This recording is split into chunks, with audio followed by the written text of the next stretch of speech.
What is going on, everyone? This is Ivan, and welcome back to the Ivan Rides YouTube channel. Today, I have an overview and first impressions video for you. We are going to be doing a video on the new 2024 Zooz Ultra Ripster.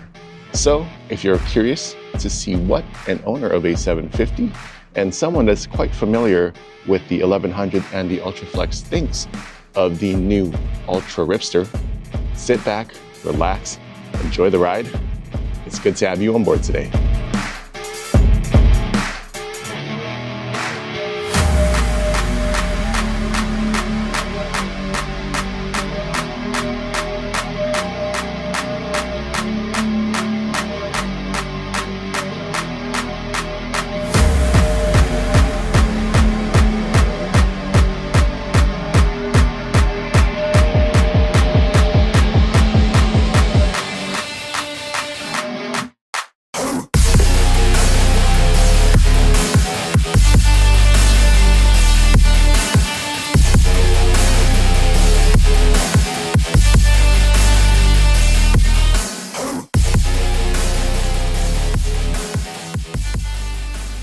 All right, before we start this video, I just want to go over two things really quickly. Number one, I want to say thank you to Harrison and the guys at Handlworks for letting me record this video with their stock Ultra Ripster that's part of the Handlworks fleet. So keep in mind, this is a stock bike with no modifications to it, straight out the box. Number two, this is going to be a overview and first impressions video of the bike. The reason why I say it's not a review is because I haven't spent enough time with the bike to be able to formulate a strong enough opinion to be able to do a review. So thus, we are going to be calling it an overview and first impressions video. But with that out the way, let's get started with the overview section. So you're probably wondering, Ivan, what is the Ultra Ripster? In 2024, Zooz's lineup has expanded and consolidated down to three main products. You have the Ultra Flex, which is their heavy suspension e-bike. Then you have the Ultra Urban, which replaced the 750 and the 1100. Then you have the Ultra Ripster, which is the smallest and most compact version of their bikes to date. So with the Ultra Ripster, you're going to see the upgrades that we saw starting from the Ultra Flex now to the Ultra Urban. This bike is going to have that 750 watt Thrillmatic motor that you find in the Ultra Urban. This motor is really important because it has a combination of metal and nylon gearing. What that means for us is we're going to see better torque, better high speeds, and more durability out of the gears. The second upgrade that you'll see from that series is you'll see that this bike will now feature a 52 volt system. Powering that 52 volt system is a 52 volt 15 amp hour battery that is comprised of LG M50 LT cells. And what that means for us is this bike will have a top speed of 28 miles an hour in unlimited mode and a range of 20 to 30 miles. Just be sure to make sure you're following your local regulations when it comes to operating your bike. When you talk about speed, you also have to talk about stopping power. This bike is going to feature Zooz's hydraulic disc brake with 180 millimeter rotors. So plenty of stopping power for a bike that is quite light but quite powerful. Just like all the bikes before it, the DNA of the Zooz design language is quite strong here. You're going to see it's quite striking. It's very Zooz-like with the long seat and that BMX styling. It's also going to have that same chromoly steel frame.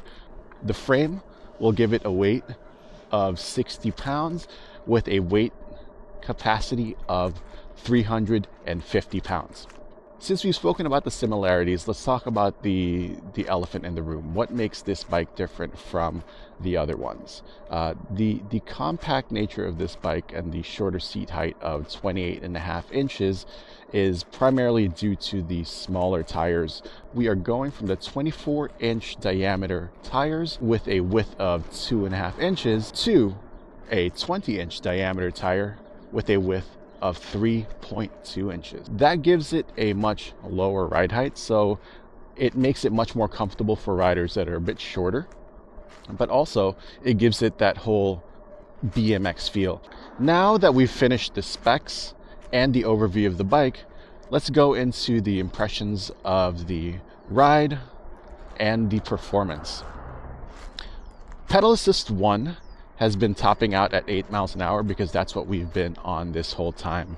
Pedal Assist 2, if this is anything like the Zooz's that are Gen 2 and up, Pedal Assist should stop at 20 miles an hour, and mode 1 through 5 on Pedal Assist should incrementally increase. So we saw 8 miles an hour at Pedal Assist 1. I'm expecting about 10 to 12 miles an hour in Pedal Assist 2.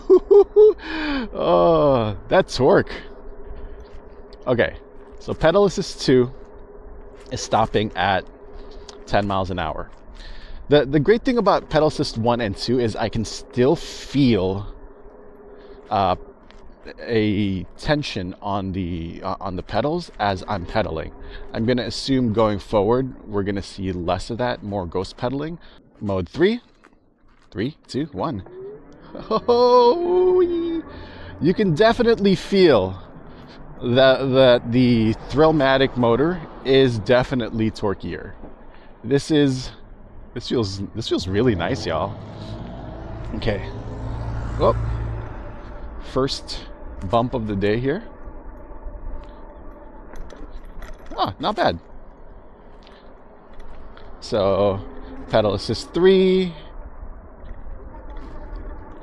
We're topping out at 12 miles an hour. Okay, so let's go to Pedal Assist 4, which should bring us up to 14 miles an hour? 14 to 16 miles an hour. Oh man, listen to that. So 16 miles an hour. And it definitely wants to go. Like it picks up. Like, man, this thing's definitely got like a really nice kick to it. That's okay. Enough, Ivan. Yeah, but we're definitely ghost pedaling at these speeds. We are on mode 5, pedal assist, and let's test this out. Ooh-wee. Definitely got a little pop to it. Yep. It definitely wants to keep going. It wants to keep going, and it's topping off at about 19 to 20 miles an hour. So that's freaking awesome.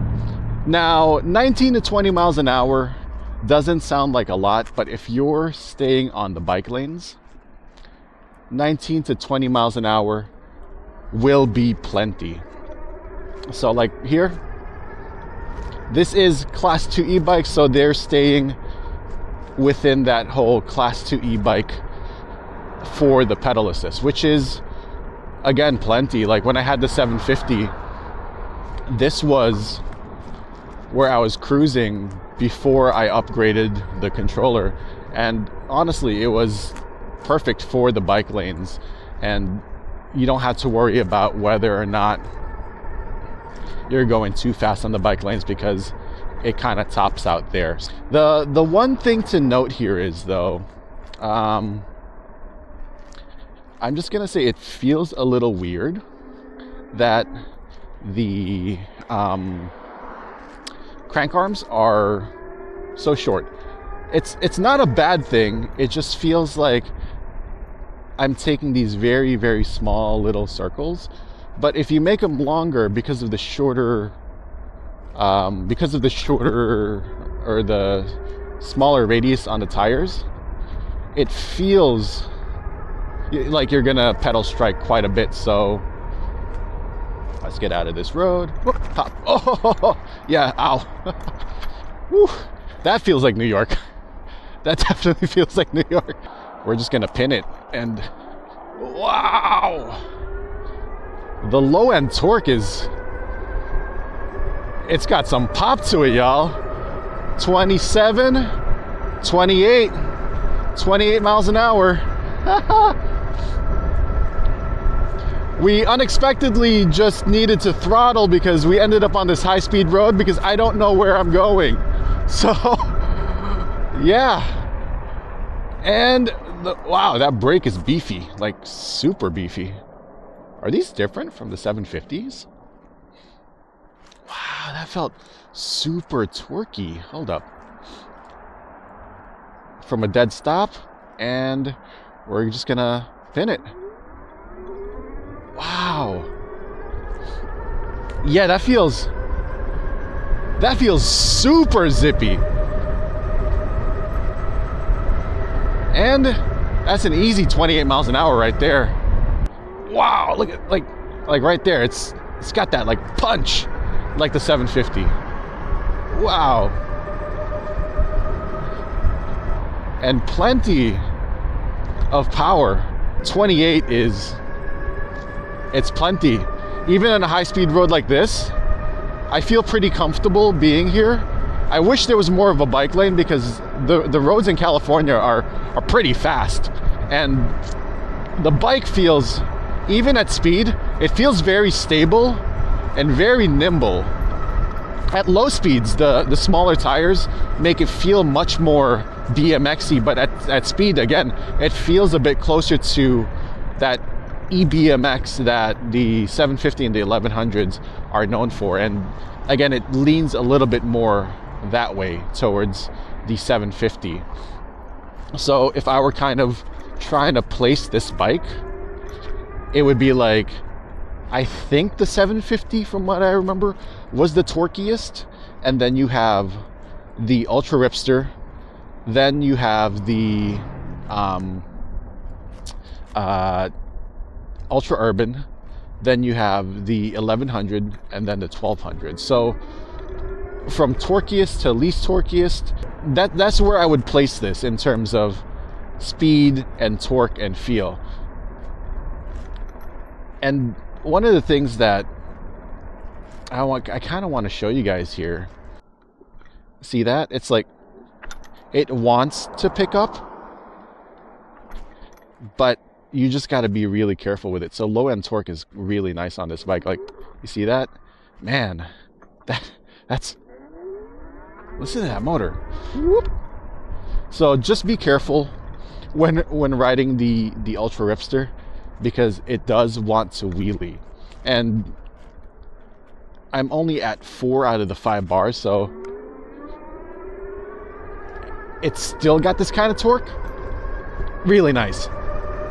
The pedaling with the shorter pedals feels really weird when you're standing up pedaling, but if you're seated pedaling, it's much more comfortable. I think it's the shorter crank arms, but I mean, it's also been a while since I've been on a proper BMX, so yeah, again, just my opinion. The transition between pedaling and then into the throttle is really nice. But there is one thing while we're at it that I would like to test, and that's the mid-range torque. So after this light, we'll test that out. But just to give you also an idea of how it feels, I'm basically standing up. I'm 5'8" with a 31-inch inseam, and at that light, I basically was able to stand up and have both of my feet perfectly planted on the ground. When I had the 750, I had it stock for about 150 miles. And the one thing that we really need in New York is mid-range torque. What that means is, let's just say you're cruising, let's just say here at 16 miles an hour. Okay, 16 miles an hour, and all of a sudden something happens where you need to bail and you need that acceleration. You have that pop there. So here, I want to see if it still has that little dead zone between 13 and 17 miles an hour. This might not be a road that we should be on. Ooh, okay. So, screw it, we're on here anyway. Okay, so we're at 18 miles an hour, and then all of a sudden something happens. Yeah, okay, there it is. It is a little bit of a delay, but it's not, again, it's not crazy. So it's not as bad as the 750, or it's not as noticeable as the 750. While we're on this high-speed road, I want to take this opportunity to kind of keep an eye on where I think the fastest acceleration is. I think the way the controller is tuned from 0 to about 15 to 18 miles an hour is where it's quickest, and then it tapers off from, like, let's just say 20 miles an hour to 28. So the last 8 miles an hour is going to be a little bit slower to get to. Here we go. Yep. Yeah. Oh man. It got to, okay, so it got to 20 really quick, and then it slows down to 28. But man, the display was like literally jumping.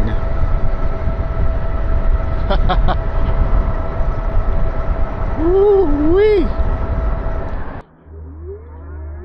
3, 7, 9, 11, 13, 15, 16, 17, 18. Okay, so yep, my suspicion was right. 0, or not, my observation was right. So from 0 to 19, it's picking up quite hard. And then from 19 to 28, it gradually picks up. But I mean, guys, when I say gradually, it's just slower than the pace that it had from 0 to 18. But it still feels really good. Okay, 10. Okay, not too bad there. It feels nice, like it feels nimble, it feels amazing. Now that we've gotten the ride feel and we've put about 10 miles on the bike, let's go over a recap and let's do my final thoughts, and we'll go over who I think this bike is for. That is kind of like the question that I get asked for a lot. Like, Ivan, what do you think of the bike and who do you think it's for? I think this is a great bike. I think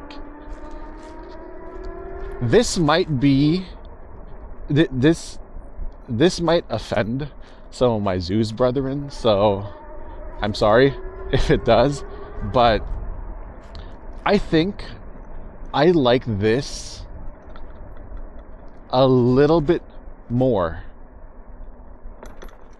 than my 750. And I love my 750, and the 750 is my favorite bike within the Zooz lineup. Yeah, I really like this bike, y'all. Like, when I think of how incognito this could be within the city, and with all the issues that we're having with just the fire safety issues in New York, this is definitely gonna be much more incognito than some of my other options within this price range. So I really like that, and I really like the ride feel. I do want to see, and this is like stock out the box. I'm very happy with it, but I do want to see what Handlworks can do with this new Thrillmatic motor. So just throwing that out there. If 28 miles an hour is the top speed that works for you, by all means, this is for you. This is for an urban commuter. This is for the kids. If you're young and this is your first e-bike, It's very easy to control.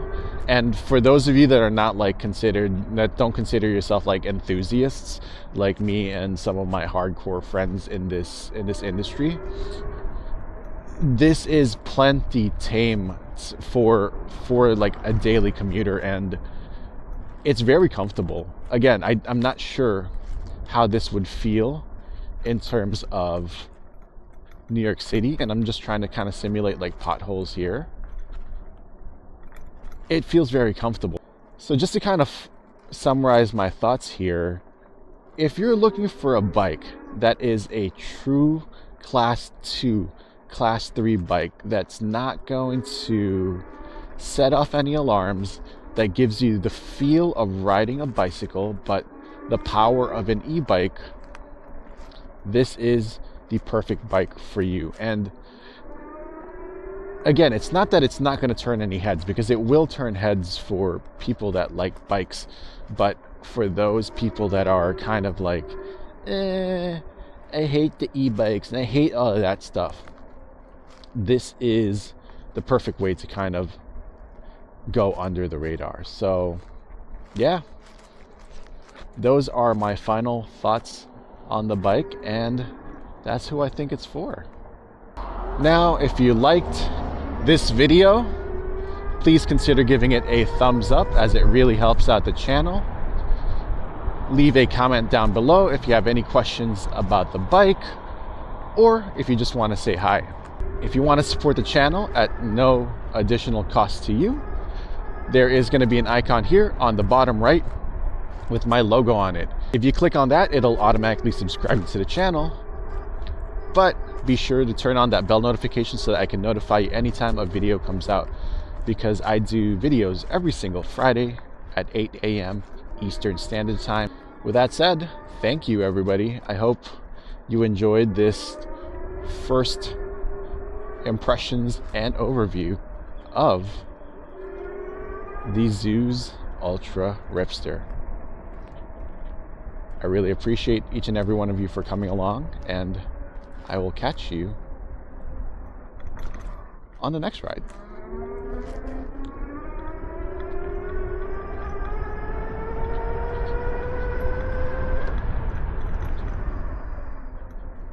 Peace out, everyone.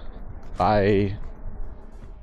I know I said that was the end of the video, but can we just take a moment to cry with me here, because to experience what it's like to have a garage and be able to just roll in and store your bike in there. What a treat. Maybe one day, right? But that's it. Bye.